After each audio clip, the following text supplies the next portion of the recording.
ജീവശക്തിയാം ക്രൂശിൻ സ്നേഹം, ഉള്ളം കവരും സ്നേഹം.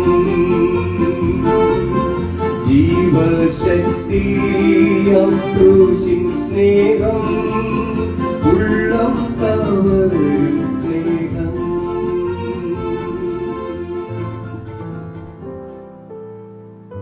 ദൈവനാമത്തിന് മഹത്വമുണ്ടാകട്ടെ.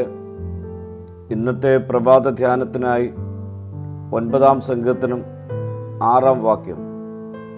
ശത്രുക്കൾ മുടിഞ്ഞ് സദാകാലത്തേക്കും നശിച്ചിരിക്കുന്നു, അവരുടെ പട്ടണങ്ങളെയും നീ മറിച്ച് കളഞ്ഞിരിക്കുന്നു, അവയുടെ ഓർമ്മ കൂടെ ഇല്ലാതെ ആയിരിക്കുന്നു.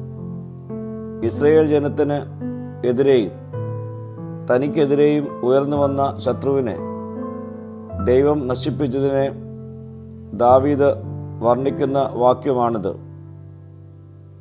ദൈവം ശത്രുക്കളെ തകർത്ത് അവരുടെ പട്ടണങ്ങളെ നശിപ്പിച്ച് അവരുടെ ഓർമ്മ കൂടെ മായ്ച്ചു കളഞ്ഞു.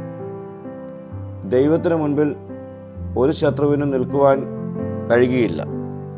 ശത്രു എത്ര പ്രബലനായാലും നാം ദൈവത്തിൽ ആശ്രയിച്ച് ജീവിച്ചാൽ ഭയപ്പെടേണ്ട കാര്യമില്ല. ശത്രുക്കളെ സംഹരിച്ച് നമ്മെ സംരക്ഷിക്കുവാൻ ദൈവം മതിയായവൻ ആണ്.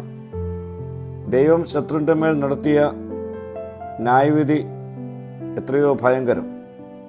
അവരുടെ ഓർമ്മ കൂടെ ഇല്ലാതെയാക്കി കളഞ്ഞു.